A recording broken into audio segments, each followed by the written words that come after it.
Vamos a comenzar, vamos a poner un PowerPoint y vamos a ir explicando el tema de la unidad 1 de esta materia.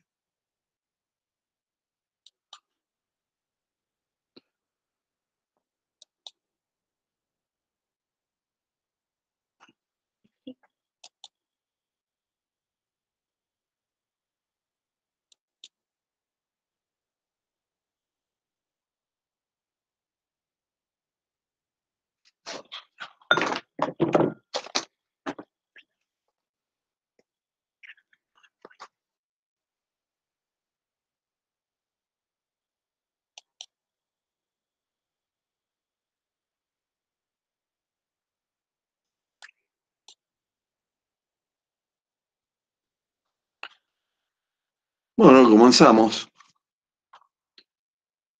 Un gran saludo a todos y a todas. Espero que se encuentren bien y en buen estado de salud. Y esperemos vernos, si es posible este año, aunque la cuestión no se presenta tan fácil. Estamos dentro de la materia Derecho Público Provincial y Municipal, que es una materia muy importante para el derecho público, es una rama del derecho público. Es por eso que la definición de Arturo Bas nos dice que es la rama del derecho público que trata del derecho autonómico de las provincias. Trata del gobierno autonómico de las provincias y la organización de las mismas dentro del sistema federal. Otro gran autor, que es Arturo Horacio Iturre,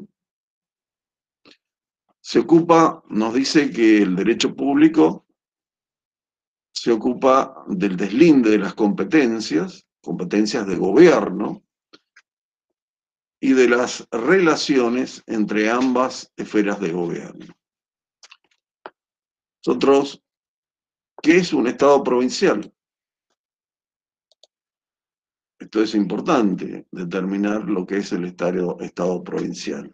Como ya hemos dicho y se ha manifestado en varias oportunidades, el Estado provincial requiere de un Estado federal. Los otros estados, la mayoría de los estados del mundo, que son unitarios, todo el territorio está gobernado desde el centro del país, y las divisiones que se hacen, como en Chile, que también hablamos de provincias, regiones, son meramente administrativas. No tienen una autonomía propia que les dé la posibilidad de establecer su propio sistema de gobierno conforme las pautas establecidas en la Constitución Nacional.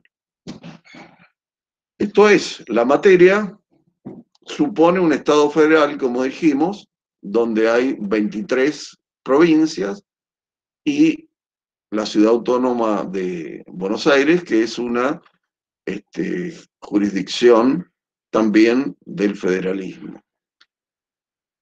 Es una forma de Estado descentralizado territorialmente, y amplias esferas de gobierno quedan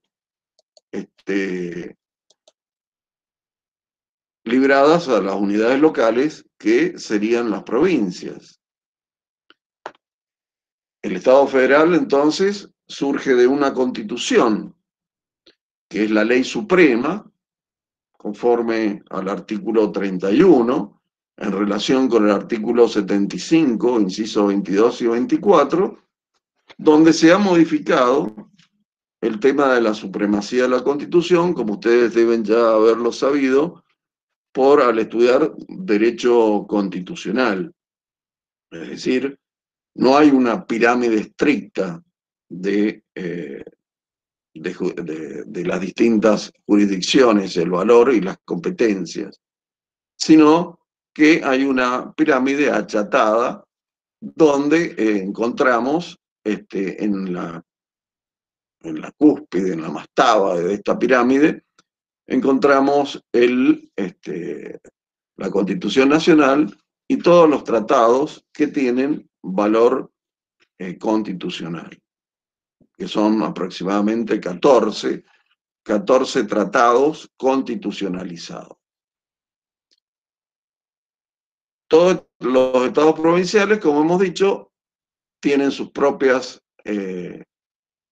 constituciones, y también la ciudad de Estado de Buenos Aires, y tenemos la Constitución Nacional que establece su propia sistemática, que, bueno, ustedes también lo deben haber visto, donde está el preámbulo, la primera parte de la Constitución, la segunda parte, las disposiciones transitorias y el bloque de constitucionalidad. ¿Cuáles son los elementos constitutivos del Estado provincial? Por un lado, tenemos la población, territorio y poder fundamentalmente. Otros le agregan otros elementos como puede ser el derecho, gobierno, pero fundamentalmente nosotros nos guiamos por estos tres elementos que son los que constituyen la existencia del Estado provincial, la existencia de la provincia. La población implica una pluralidad de familias que está unidas por distintos lazos.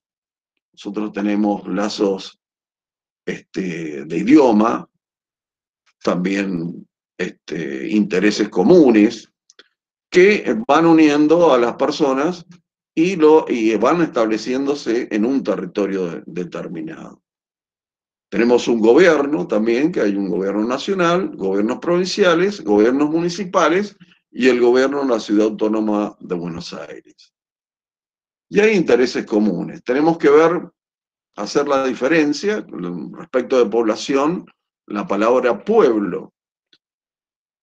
En el preámbulo, hablamos los representantes del pueblo, ahí hace referencia a la palabra pueblo, es más restringida. Por eso cuando hablamos al principio población, son los habitantes, hacemos referencia a esta palabra pueblo.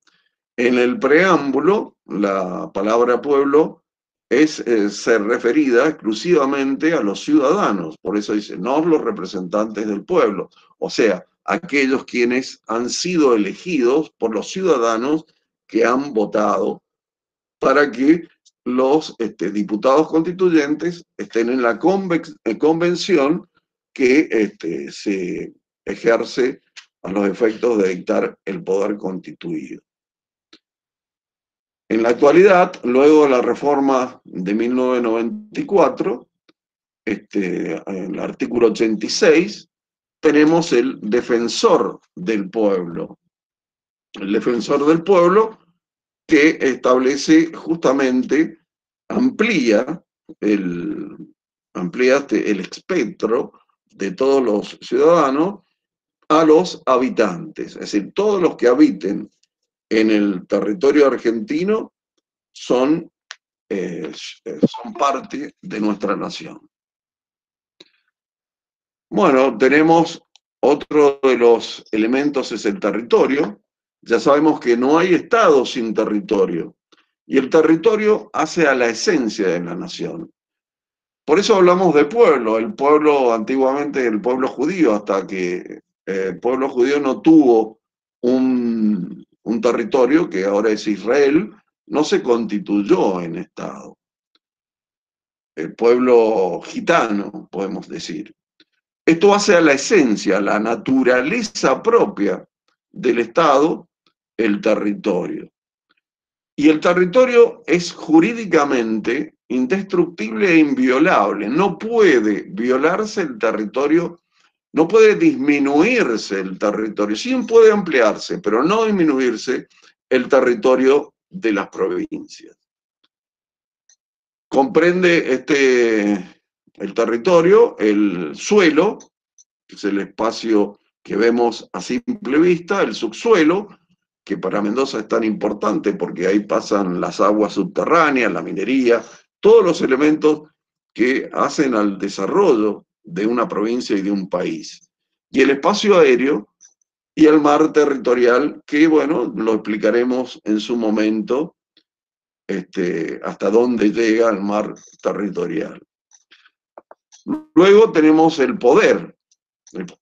El poder es la capacidad de determinar las conductas de las personas. Por eso el poder es imperium, es fuerza o coacción que tiene el Estado para hacer valer sus disposiciones. Y cuando hablamos que el poder se jurisdiza por medio del derecho, y esto da nacimiento al Estado, el poder se hace derecho a través de la norma. Por eso es importante el respeto de la norma en el Estado, el respeto de la ley. Una de las primeras características que nosotros tenemos que ver es la autonomía provincial. Esto es fundamental, como dijimos. Y por eso hacemos una distinción, que ustedes ya deben conocer, con soberanía y autarquía. La soberanía es un término que viene de Jean Bodin, un autor del siglo XV, que significa el poder soberano, el poder que el soberano tiene sobre los súbditos y ciudadanos, y no hay otro poder que lo supraordine, no hay otro poder que esté sobre el soberano. Esta potestad de la soberanía, como ustedes saben, se manifiesta con plenitud en el orden internacional. En lo interno, no hay soberanía de la nación. No hay soberanía de la nación hacia las provincias, sino que ambas esferas reciben sus poderes de la Carta Fundamental. Esto es, reciben sus poderes de la Constitución. La soberanía entonces se manifiesta en lo internacional, pero esa soberanía también puede disminuirse, como sucede ahora, que nuevamente el país está endeudado y respondemos ante distintos organismos internacionales. Los jueces que van a verificar este tema de la deuda, en la mayoría de los casos no son nacionales, sino son jueces internacionales, especialmente jueces de Estados Unidos. Es entonces que hay organismos que tienen la posibilidad de tener disposición sobre nuestros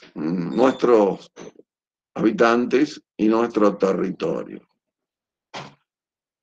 El gobierno federal, entonces, el otro término, ya vimos que era soberanía. Es un poder que no tiene sobre él ningún otro poder. La autarquía es un grado inferior. La autarquía es un grado inferior a la autonomía. Un grado inferior de competencia. Y etimológicamente es muy parecido su etimología, el origen de la palabra, a auto, que es propio, y arquía es gobierno propio.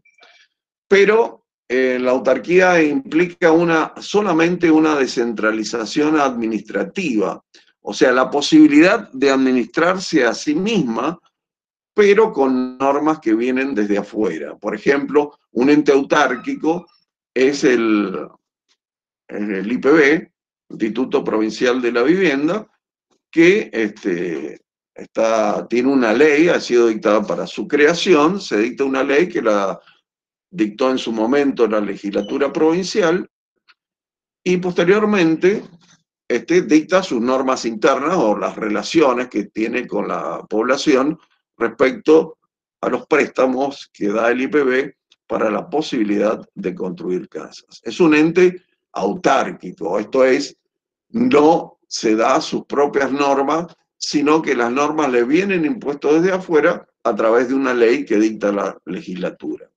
En cambio, la autonomía es un grado de competencia inferior a la soberanía. Está en medio de la soberanía y de la autarquía.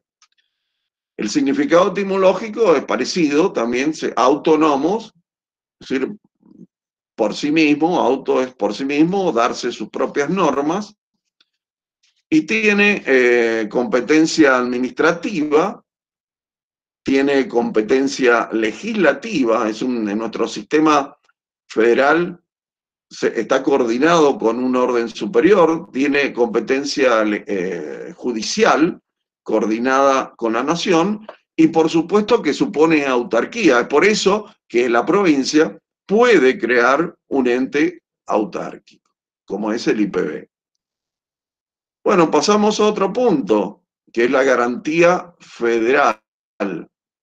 La garantía federal está establecida en el propio artículo 5, que ya hablamos sobre el artículo 5, que cada provincia puede dictarse su propia constitución, y las provincias, como ustedes saben, ya son entidades preexistentes a la nación.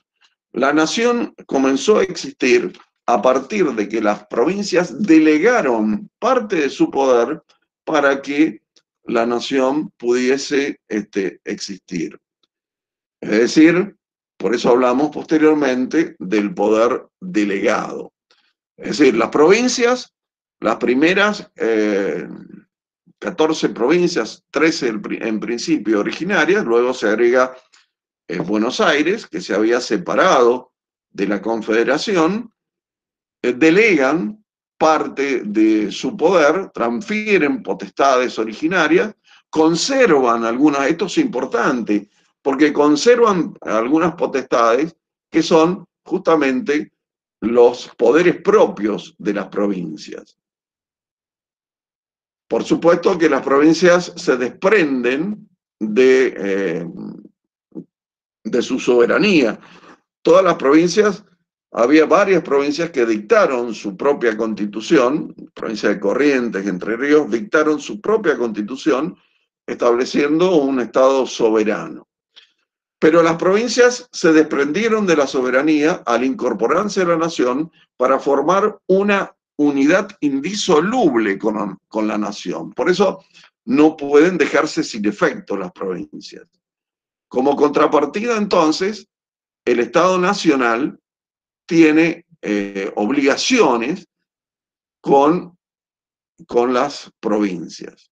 Asegurar a las provincias el ejercicio de sus potestades, reservadas a través de la garantía federal. ¿Qué condiciones deben cumplir las provincias para que se le haga respetar esta garantía, para que funcione esta garantía? Las provincias deben respetar en su constitución el sistema representativo republicano y todos los principios, declaraciones y garantías de la Constitución Nacional. Que asegure, dice el artículo 5, la administración de justicia, esto es, que haya tribunales propios de en cada una de las provincias, que son los tribunales que nosotros conocemos como tribunales ordinarios. Son los tribunales que están ahí en el centro cívico, entre la calle Avenida España y en la calle Patricias Mendocinas. Se dictan su propio régimen municipal. Por eso no todos los regímenes municipales son iguales o similares, sino que hay distinciones entre los distintos regímenes municipales de acuerdo a las provincias. Y tienen a su cargo, y esto es importante, la educación primaria. Entonces, la garantía federal comprende el ejercicio de sus instituciones y la unión y la igualdad de las distintas provincias. Entonces, es la facultad más importante que tiene la provincia para dictar su propia constitución, llevar adelante el desarrollo económico, lograr el bienestar local. Esto es propio de cada gobierno. Hay una igualdad entre las provincias y la unión nacional es muy importante, que está en el preámbulo, y la paz interior. Continuamos. Bueno, dentro de esto tenemos las garantías territoriales que el Estado federal tiene el deber de respetar y asegurar la integridad del territorio de las provincias. Como ya dijimos, este espacio territorial abarca el suelo, el subsuelo y el espacio aéreo y el mar territorial. Y tales componentes no pueden ser alterados unilateralmente ni por el Estado federal ni por las restantes provincias. Es por eso que el artículo 3 de la Constitución establece que la cesión de territorios debe ser efectuada por la legislatura provincial. Esto es, si la provincia puede constituirse una provincia dentro de otras provincias o de varias provincias formar una sola. Si la provincia de Mendoza tiene que ceder su territorio, parte de su territorio para conformar otra provincia, esta cesión debe ser efectuada por la legislatura provincial con mayorías muy grandes, y también hay la necesidad de hacer una votación de la población al respecto. El artículo 6 de la Constitución Nacional garantiza a las provincias su extensión territorial en caso de invasión, y el artículo 13 condiciona la cesión de parte de su territorio, como dijimos, a la legislatura provincial. Bueno, es importante, entramos al tema que está en pantalla, el dominio de los recursos naturales. Esto es un tema que se discutió durante muchísimo tiempo, justamente en el derecho público provincial y en relación con la nación. ¿Quién es dueño de los recursos provinciales?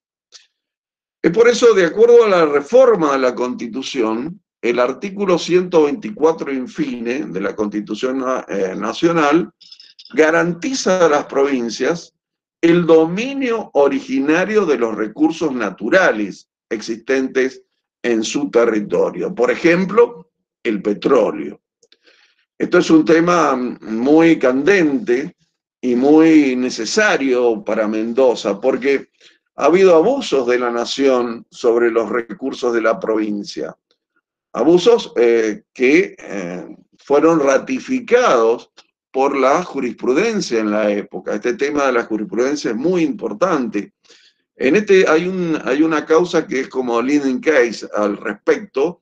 En ese momento, ya no lo es, que debido justamente al dictado del artículo 124, que se denomina YPF contra provincia de Mendoza. Y esta causa es de 1979. En este caso, la mayoría de la Corte Suprema de Justicia sostuvo el dominio del Estado Nacional sobre los recursos naturales, en este caso de la provincia de Mendoza, los hidrocarburos, y esto fue convalidado por varias leyes, la ley 17.319, la ley del 30 si no recuerdo mal, del 30 del 6 del 67, que era una ley sobre hidrocarburos que establecía la propiedad de la nación sobre los yacimientos de hidrocarburos. Y esto lo fundaron diciendo que la Constitución no decía nada sobre los yacimientos, sobre el dominio de las minas, y conforme al el actual artículo 75, inciso 12, que en su momento era el 67, inciso 11, respecto de que el Poder Legislativo Nacional establece el régimen minero, es decir, dicta los códigos mineros. Es decir, el artículo 75, inciso 12, establece esa potestad para el gobierno nacional de dictar los códigos de comercio, civil y de comercio, el código penal, bueno, el código minero, entre otros. Pero la Corte dice que esta facultad comprende una regulación especial del dominio de las minas y que si bien el legislador decidió otorgar el dominio al Estado federal, pudo otorgar su propiedad a las provincias. Y acá esto es muy importante porque hubo una disidencia en ese fallo. El entonces ministro de la Corte, el doctor Pedro Frías, sostuvo que la forma de Estado federal y la defensa de la integridad territorial de las provincias implica el dominio de los recursos naturales del subsuelo por los estados provinciales. O sea, el resto de la Corte se pronunció en contra, pero hubo una disidencia del autor de uno de los primeros libros de Derecho Público Provincial, que el primer libro fue de Alberdi, una disidencia que dijo que la defensa de la integridad territorial de las provincias implica el dominio de los recursos naturales del subsuelo por los estados provinciales. Esto es, y esto se vino a plasmar en la reforma de 1994.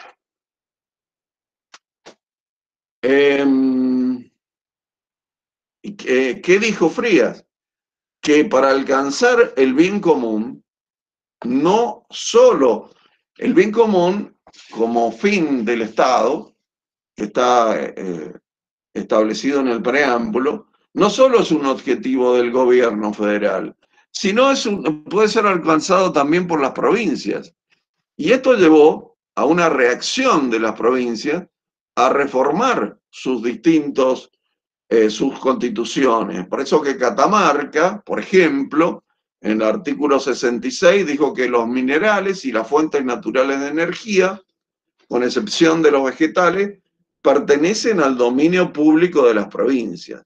Chubut lo hizo en en el artículo 91 y Salta en el artículo, por ejemplo, 86, donde dijo que corresponde a las provincias el dominio originario de los recursos naturales existentes en su territorio. También Mendoza reformó en el año 1991 por la ley 5557, a ver si lo tenemos acá, por la ley 5557 de 1991, reformó el artículo 1 de nuestra propia Constitución, que quedó redactado más o menos así: sus yacimientos de hidrocarburos líquidos y gaseosos, como así también toda otra fuente natural de energía sólida, líquida o gaseosa, situada en el suelo y en el subsuelo, pertenece al patrimonio exclusivo, inalienable e imprescriptible del Estado provincial. Y su explotación debe ser reservada o preservada en beneficio de las generaciones actuales y futuras. Esto es que la provincia estableció un límite al poder del Estado nacional en su propia Constitución. Bueno, vamos a avanzar, vamos a ir a otro tema, que es la intervención federal. Bueno, espero que es demasiado a lo mejor elementos que estamos dando, pero todo esto va a quedar, está ya subido al aula virtual. Este es un tema que ustedes deben conocer, que lo han visto en Derecho Constitucional, que es el tema de la intervención federal. La intervención federal es una especie dentro del género de la garantía federal, es un recurso extremo, es el último y más grave recurso para hacer efectivo la garantía federal establecida en la Constitución Nacional. La Constitución Nacional reglamenta ese poder de la nación, es una intervención, es un estado de emergencia. El otro día en una conferencia estuvimos hablando de los estados de emergencia. Bueno, la intervención federal es una clase de emergencia porque justamente se deja sin efecto normas de la propia Constitución provincial y se hace en base a lo que establece la Constitución Nacional. Los artículos que funcionan en esto es el artículo 6, el 75, inciso 31 de la Constitución y el artículo 99, inciso 20 del Poder Ejecutivo. El 75, inciso 31 es de las facultades o atribuciones del Poder Legislativo. ¿Cuáles son las causales de esta intervención? Hay dos clases de intervención. Hay una intervención por derecho reconstructiva y hay otra intervención por deber, ejecutiva o protectora. Por derecho, nosotros hablamos de la protección del sistema republicano. Se realiza la intervención federal cuando se altera el sistema republicano de gobierno en las provincias. Bueno, han habido varias, la mayoría de las intervenciones han sido por este tema, por ejemplo, en Catamarca y en distintas provincias, sean en San Juan, porque los que más intervinieron en las provincias fueron los gobiernos de Mitre, por ejemplo, intervino San Juan porque se había alterado el sistema republicano de gobierno, y también en otras épocas, en los gobiernos de facto, hubo una intervención total de las provincias que se dividieron según las Fuerzas Armadas. Entonces las causas son dos. Cuando se altera el sistema, es decir, la intervención por derecho, cuando se altera el sistema republicano y para repeler invasiones exteriores.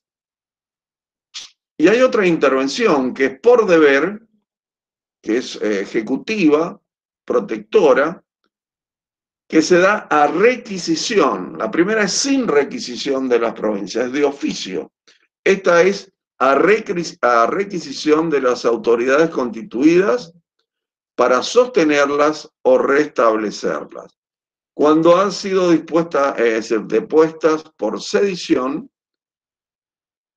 o por invasión de otra provincia. La sedición es el acto sedicioso, está tipificado, como aparece en la pantalla, en el artículo 22 de la Constitución Nacional y tiene relación con los artículos 229 y 230 del Código Penal.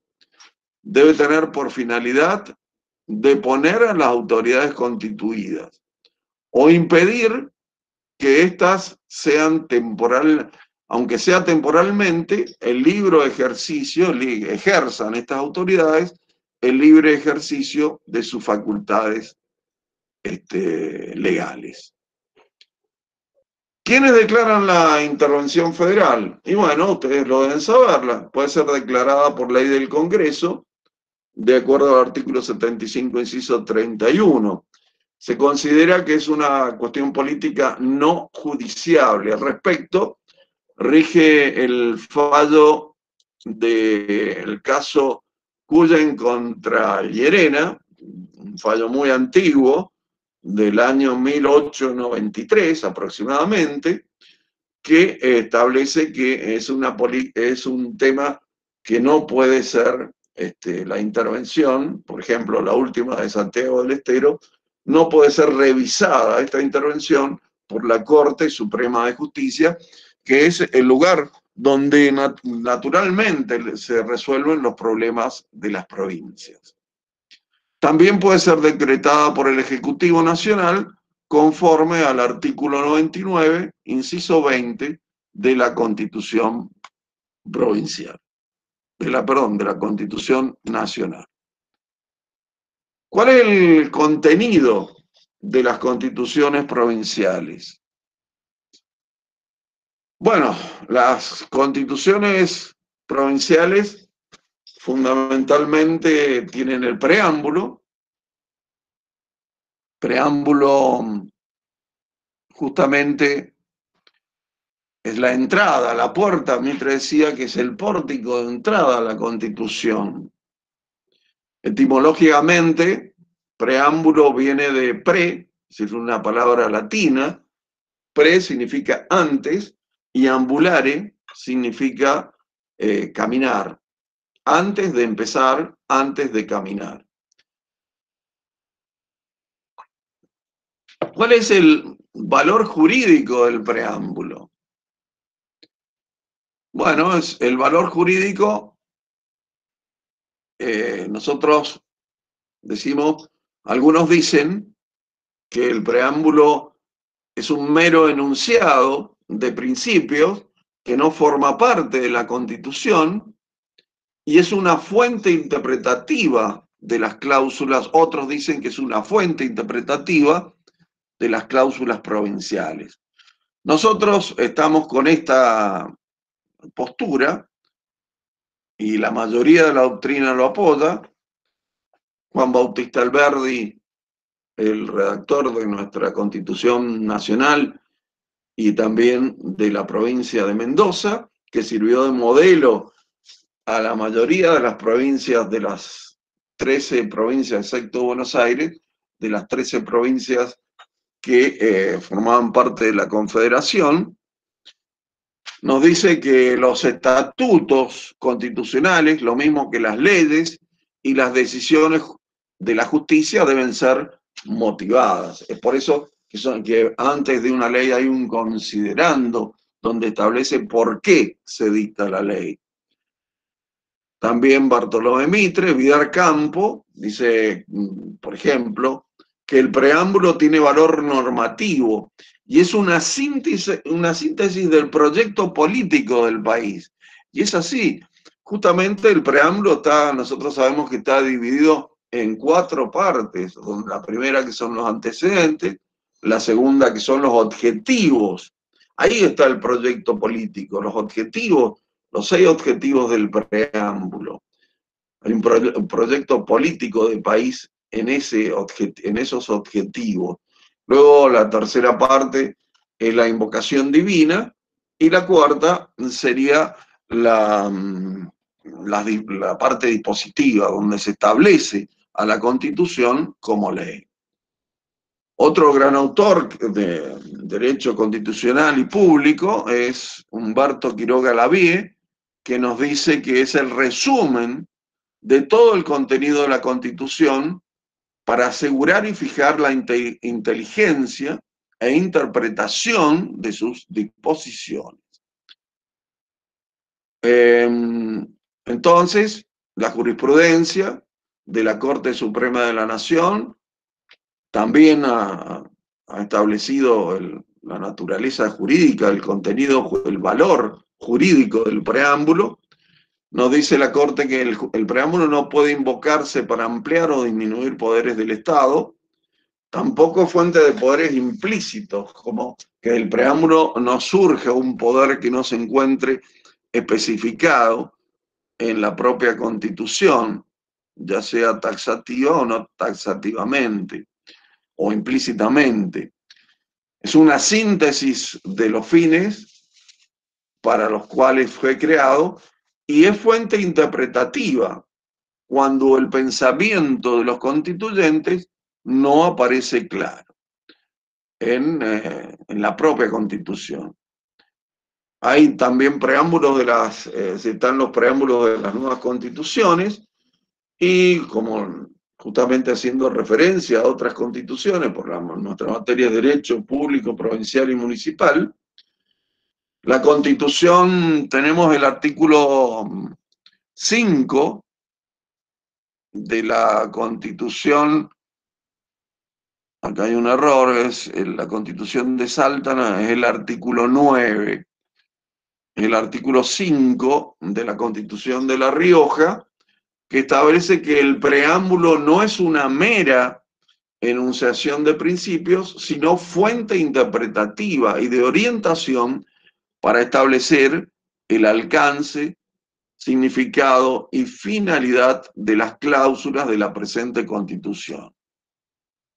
El artículo 9 de la Constitución de Salta dice que resume los fines del Estado provincial y aspiraciones de los habitantes, y es fuente de interpretación de las cláusulas constitucionales.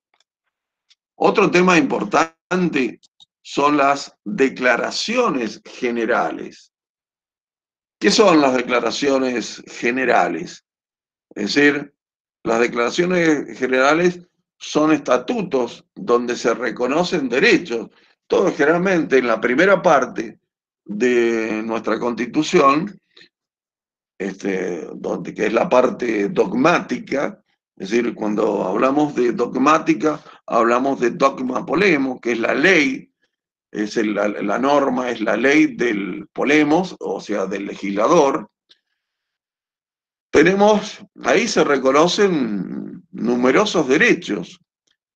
Una de las primeras estatutos de reconocimiento de derechos fue las declaraciones de Virginia, es decir, de Virginia, un estado de la naciente, posteriormente Estados Unidos, de 1776, las declaraciones de Virginia.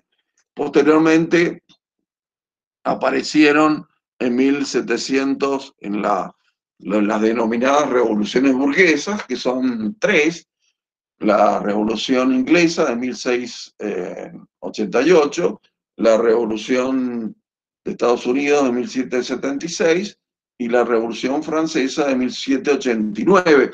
Ahí aparece la Declaración de los Derechos del Hombre y del Ciudadano en Francia. También, posteriormente, aparece la Declaración de Derechos Humanos, la Declaración de Derechos Humanos de 1948 en las Naciones Unidas. También la Declaración Americana de Derechos y Deberes del Hombre, que se edita en Colombia, Bogotá. Y aparece también declaraciones de derechos en el constitucionalismo social.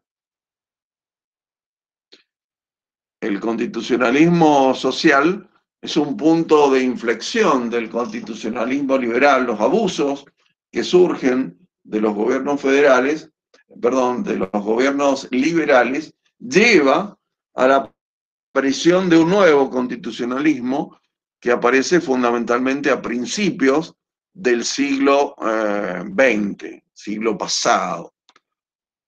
Y tenemos ahí la Constitución de Quetzaro, o la Constitución de México de 1917, en Alemania la Constitución de Weimar de 1919, y también nuestra Constitución. Por eso decíamos que ha sido tan importante la Constitución de Mendoza, una Constitución de futuro, ¿no? Que por supuesto tenemos que ayornarla a las nuevas necesidades de la época, pero ayornarla bien, porque la Constitución mendocina es una Constitución realmente importante. El artículo 45, hacíamos referencia anteriormente, de la Constitución de Mendoza, establece cláusulas de constitucionalismo social. Dice que, por ejemplo, la legislatura dictará una ley de amparo y reglamento del trabajo de mujeres y niños menores de 18 años. Una constitución adelantada a su tiempo, adelantada a la Constitución de México y de Weimar. También se dictará la reglamentación de la jornada de trabajo que se fija en general de 8 horas. Esto era para la jornada de trabajo en el gobierno provincial. Bueno, hay otros temas que son las declaraciones de la organización del Estado. Las cláusulas, tenemos distintas cláusulas, entre ellas las referidas a la organización del Estado, donde tenemos las cláusulas de defensa de la democracia y el orden constitucional. Las constituciones no pierden vigencia cuando un acto violento, o sea, la toma del poder de manera violenta, interrumpe su observancia. Las constituciones siguen teniendo validez, y quienes consientan estos actos o ejecuten actos de esta índole serán considerados infames traidores de la patria. Bueno, tiene su base, estas cláusulas, en el artículo 36 de nuestra propia Constitución, y también tomaron de fundamento la reforma de la Constitución de Córdoba,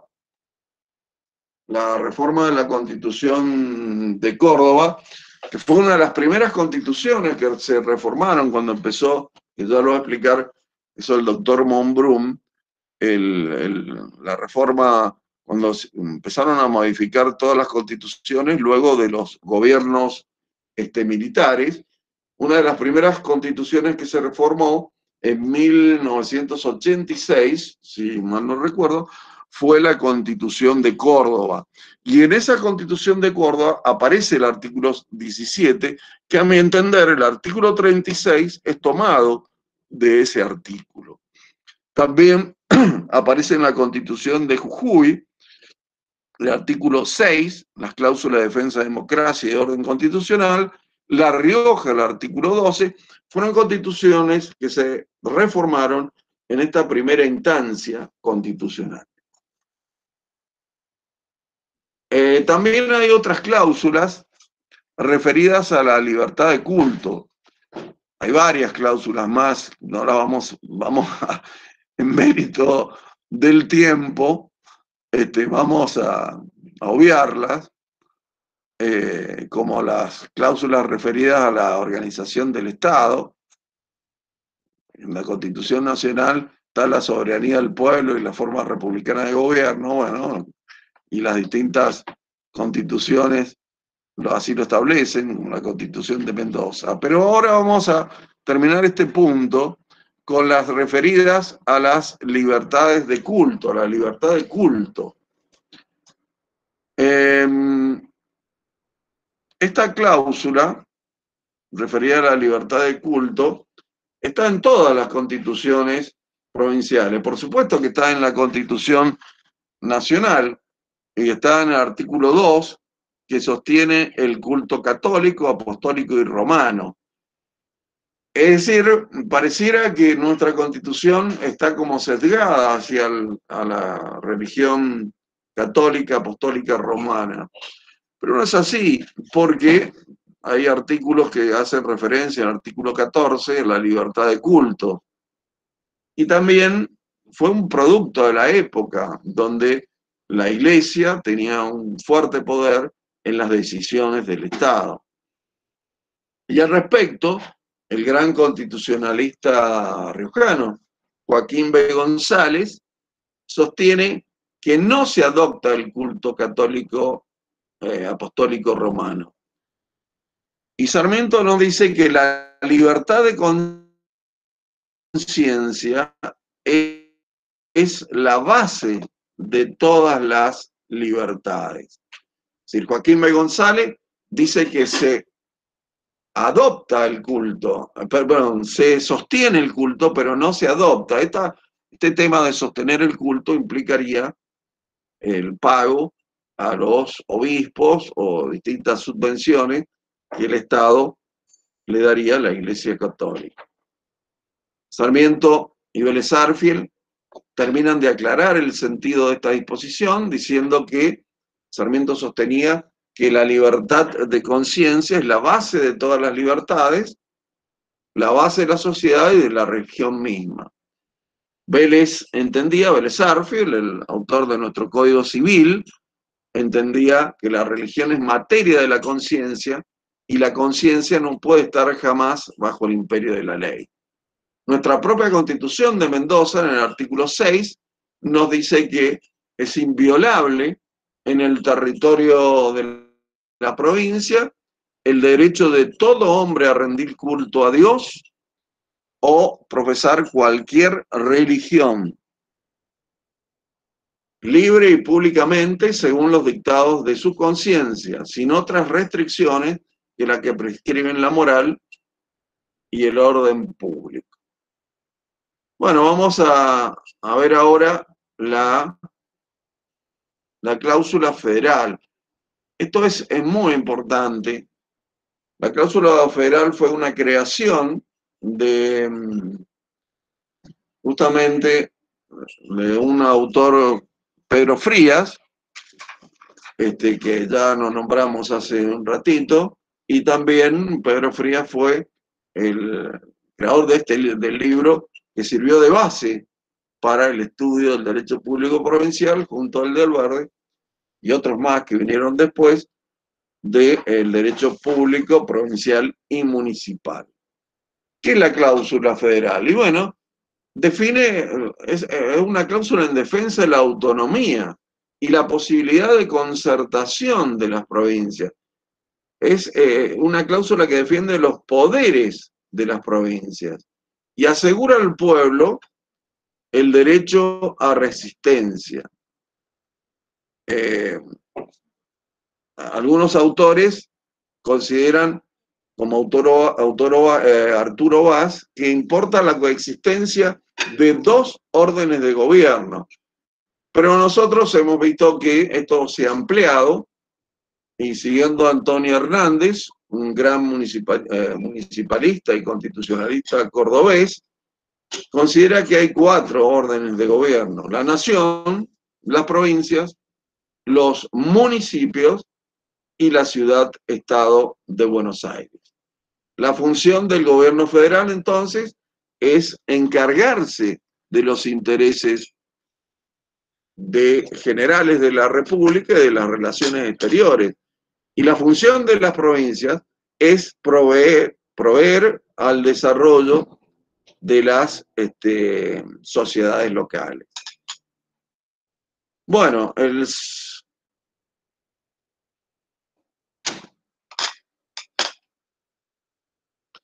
sentido de la cláusula federal, entonces, es esta consecuencia de las fuerzas centrípetas y centrífugas que existe en todo Estado. Las fuerzas centrífugas son de fuga, de donde se amplían los derechos y se amplían los poderes de las provincias. Y las fuerzas centrípetas, de ahí viene la palabra pecho, son las que disminuyen esos poderes de las provincias.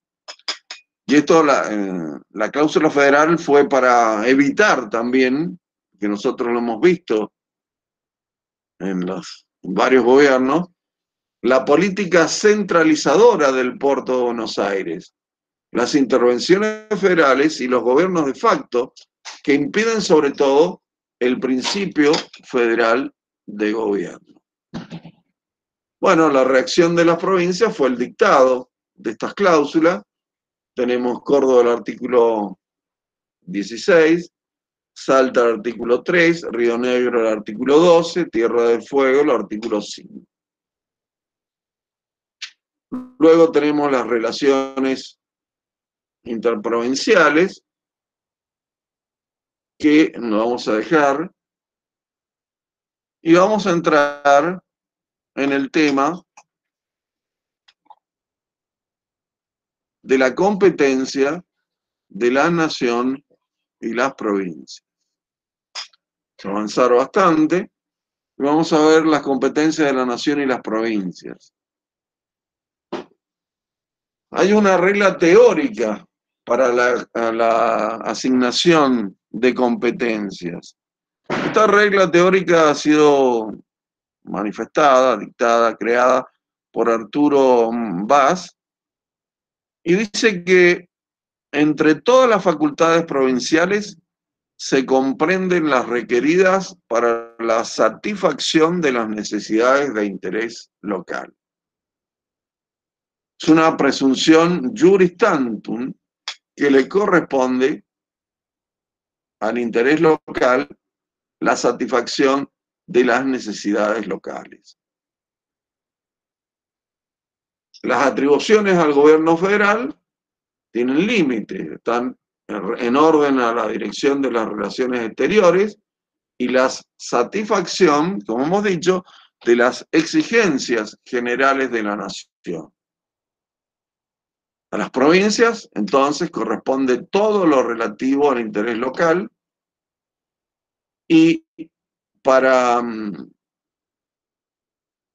y es una presunción juris tantum, que tal o cual poder no le pertenece. Para decir que un poder no le pertenece a la provincia, es necesario dar razones para probar que no le compete porque excede el interés local y compromete el interés de otras provincias.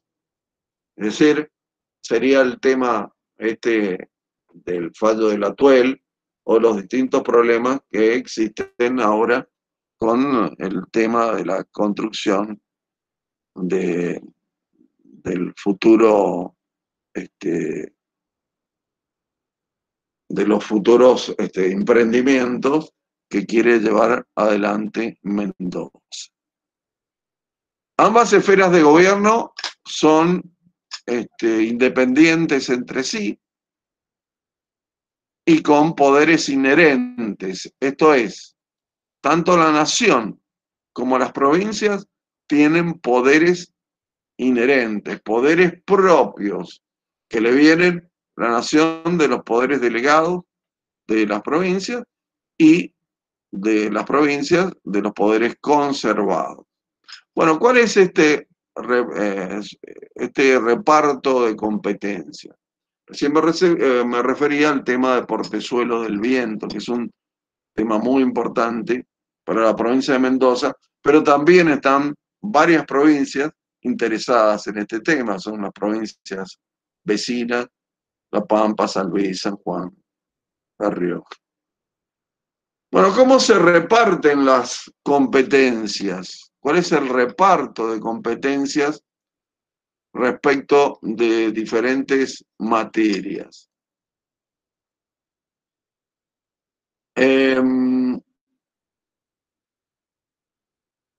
Reparto de competencias lo hace la Constitución Nacional, no lo hacen los gobiernos provinciales o el gobierno nacional. Quien reparte las competencias es la propia Constitución Nacional. Y la Constitución crea un Estado federal de sección y los poderes de las provincias no delegados son conservados y residuales. Piensen ustedes que el artículo 99, si mal no me acuerdo, del proyecto de Alberdi, hablaba de poderes expresos de las provincias. Suprimieron la palabra expresamente para ampliar la posibilidad de competencias de la nación. ¿Cuál es el reparto de competencias en diferentes materias? En educación, por ejemplo. Nosotros acá estamos en una universidad nacional, la Universidad Nacional de Cuyo.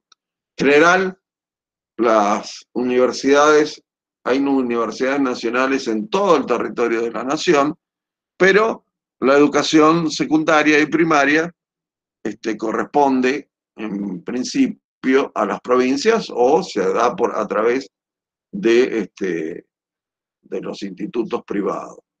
También la policía de profesiones, el comercio interprovincial, las telecomunicaciones, la regionalización, la promoción industrial, la política económica, la policía del trabajo, el régimen financiero, son todos temas que hacen a el reparto de competencias. Vean ustedes lo importante que son.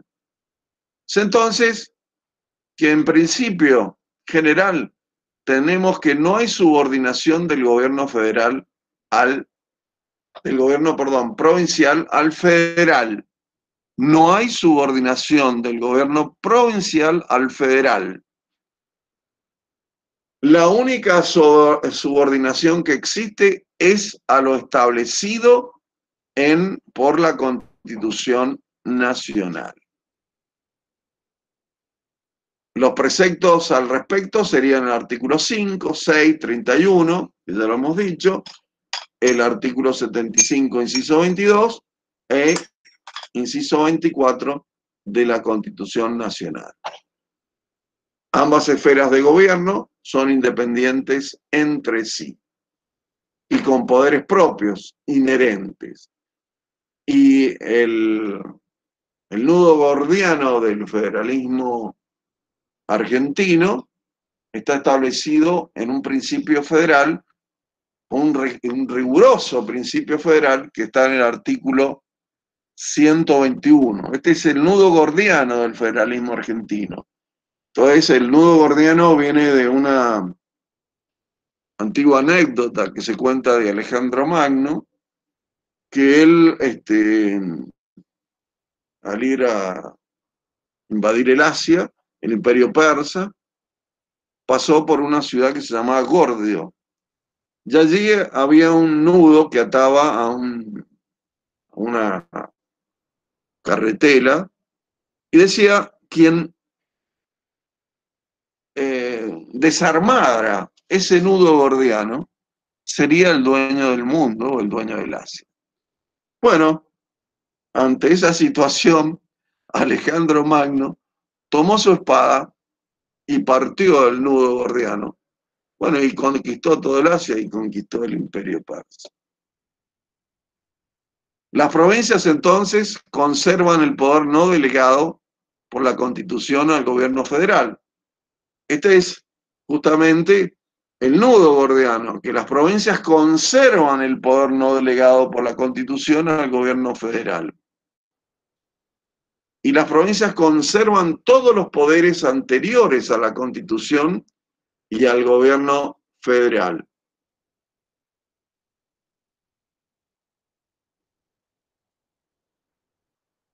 Y el expresamente reservado por pactos especiales, dice el 121, salvo que alguna disposición especial restrinja o prohíba su ejercicio.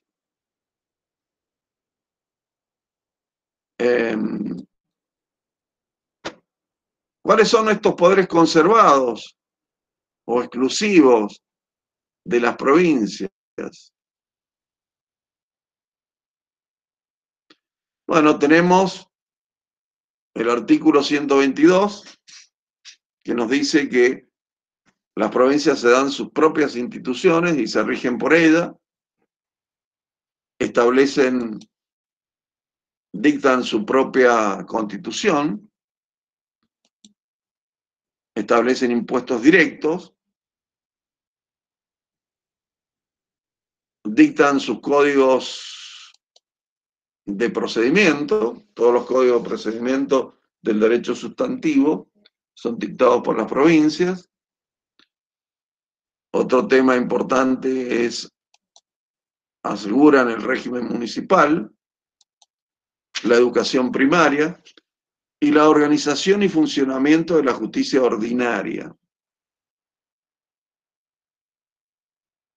Al establecer, por ejemplo, también establecen los sistemas electorales. Cada provincia tiene su propio sistema electoral y organiza la justicia ordinaria, que es la justicia que nosotros tenemos en los tribunales ordinarios, que están justamente en la ciudad de Mendoza, se encuentran ubicados en el centro cívico, como dijimos, con frente a la calle Patricia Mendocina, aunque se decía que la entrada era por la parte de lo que es hoy la calle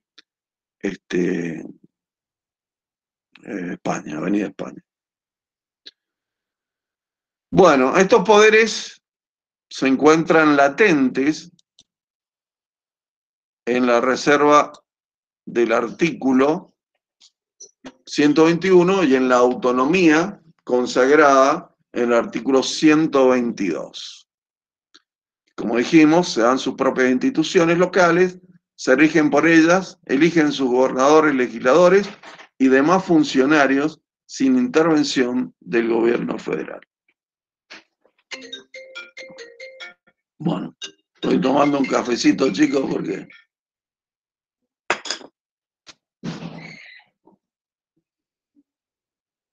Bueno, vamos a entrar a los poderes delegados. Existen poderes delegados expresamente y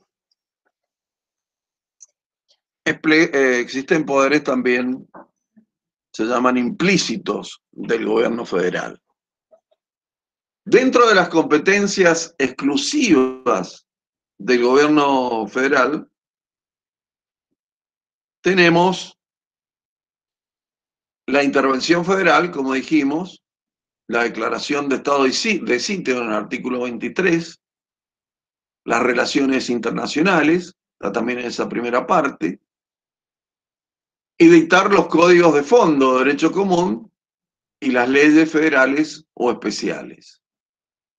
Como principio general, todas las competencias asignadas a los órganos de gobierno federal están en los artículos 75, que habla de las atribuciones del Poder Legislativo, 99, atribuciones del Poder Ejecutivo, y el 117 del Poder Judicial. Estos son poderes expresos, pero también hay poderes implícitos. Con esto ya vamos terminando. Los poderes implícitos del gobierno federal son los que surgen de la conveniencia de ordenar con eficacia ciertas cuestiones que quedarían obstaculizadas si correspondiesen a las provincias. Aquí tenemos un ejemplo muy claro al respecto.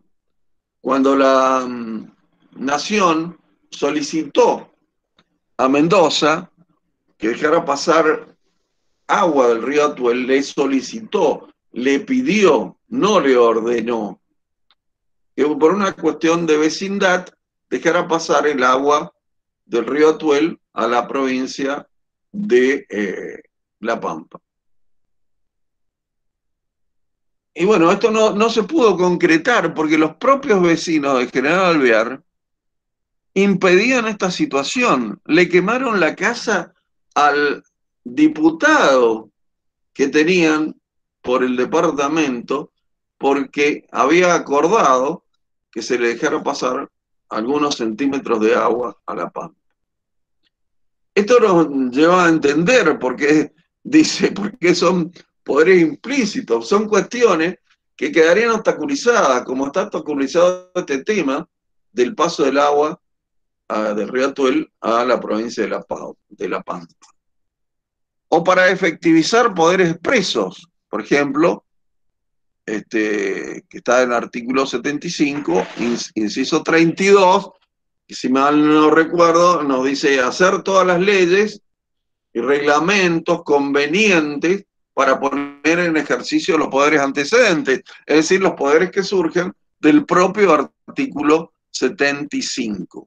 Estos son los poderes implícitos. Hay poderes prohibidos a las provincias también, y prohibidos a la nación y prohibidos a ambos órdenes de gobierno. Los poderes implícitos, prohibidos a la provincia surgen del 121, que están como principio general asegurar la efectividad de los poderes indefinidos que las provincias conservan. Y la Constitución, en el 126, establece de manera taxativa los poderes prohibidos. Y esto es importante. ¿Por qué lo hace de manera taxativa? Porque los debe enumerar expresamente, si no podrían ser considerados esos poderes sean concurrentes o, es decir, que puedan pertenecer a ambos órdenes de gobierno. Por eso el 126 los establece taxativamente cuáles son los poderes prohibidos a las provincias. Bueno, como recordaremos, 126 nos dice que las provincias no pueden ejercer el poder delegado de la nación, ni celebrar tratados parciales, ni emitir billetes, ni dictar los códigos civil, de comercio, etc. ¿Cuáles son los poderes implícitos del gobierno federal? Ya dijimos, surgen, perdón, ya estamos terminando.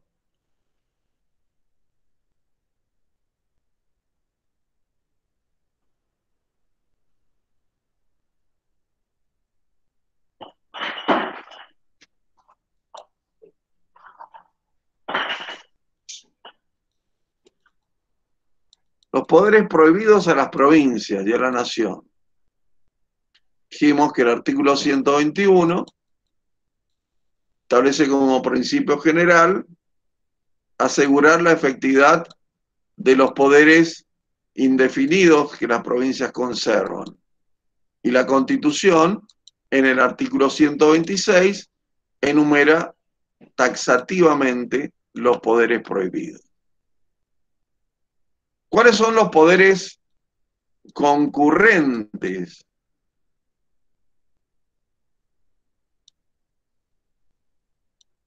Los poderes concurrentes son aquellos que surgen, que puede ejercer el gobierno federal y el gobierno provincial en la medida que su ejercicio simultáneo no resulte incompatible entre ambas esferas de gobierno. En este último caso, si resulta incompatible,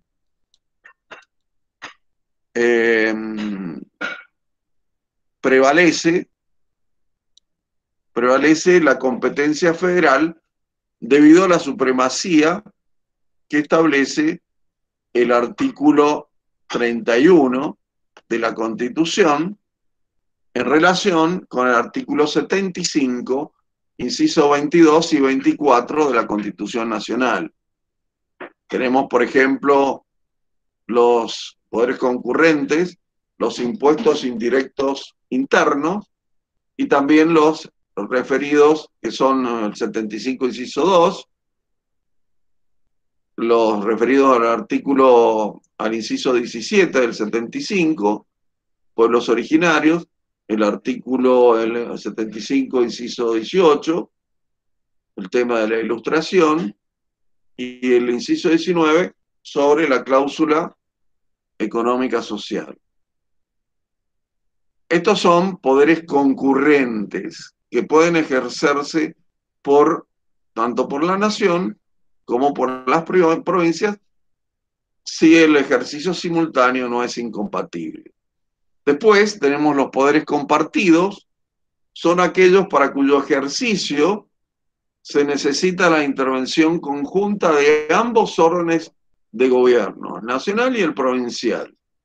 Esto es, para la instalación, artículo 3, de la Constitución Nacional nos dice que para la instalación de la capital federal se requiere la aprobación tanto de la provincia, como de la legislatura provincial, como de el Congreso de la Nación.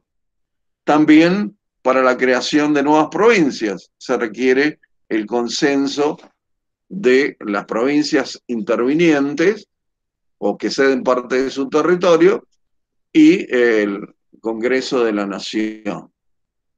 También para la ley convenio del 75, inciso 2, sobre el régimen de coparticipación federal.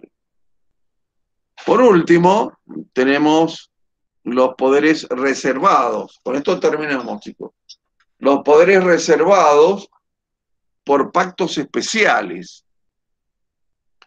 Eso está en la segunda parte del artículo 121, que nos dice que son poderes expresamente reservados al tiempo de su incorporación. O sea, los poderes que reservó, en este caso, esta cláusula era para Buenos Aires, cuando se incorpora a la Federación Argentina en 1860. Y se reserva una serie de poderes Buenos Aires, como el tener un banco propio, tener una universidad propia, Universidad de Buenos Aires, la UBA, y tener el poder sobre la aduana del puerto de Buenos Aires. Pero Joaquín B. González nos dice que también es un mensaje abierto al porvenir de los argentinos, pues el artículo tiene 121, segunda parte, tiene un sentido histórico, ya sea para la creación de nuevas provincias, de acuerdo al artículo 13, posibilidad de creación de nuevas provincias, que podrían necesitar poderes particulares en su suelo. Y saben que a partir de 1950, 51, se fueron creando diversas provincias en todo el territorio argentino. La última provincia que se creó fue Tierra del Fuego e Islas Malvinas y del Atlántico Sur. Néstor Sagüés sacó un artículo que recuerdo cuando se dio el tema de la recuperación de las Islas Malvinas, en 1982, donde manifestó que este artículo era prudencial, pues se podía hacer un pacto especial con los kelper, los malvinenses, al tiempo de su incorporación a la nación argentina, para contemplar las particularidades de esa situación, de ese territorio, de esa gente, particularidades idiomáticas, culturales, económicas, religiosas. Bueno, todo esto, como ustedes saben, no ocurrió porque la guerra la perdimos y la ganaron los ingleses y siguen teniendo soberanía y dominio sobre las Islas Malvinas. Bueno, chicos, con esto terminamos la clase. Dejo abierto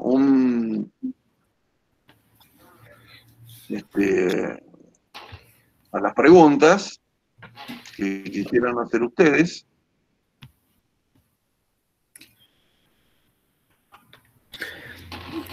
Edgardo, una acotación.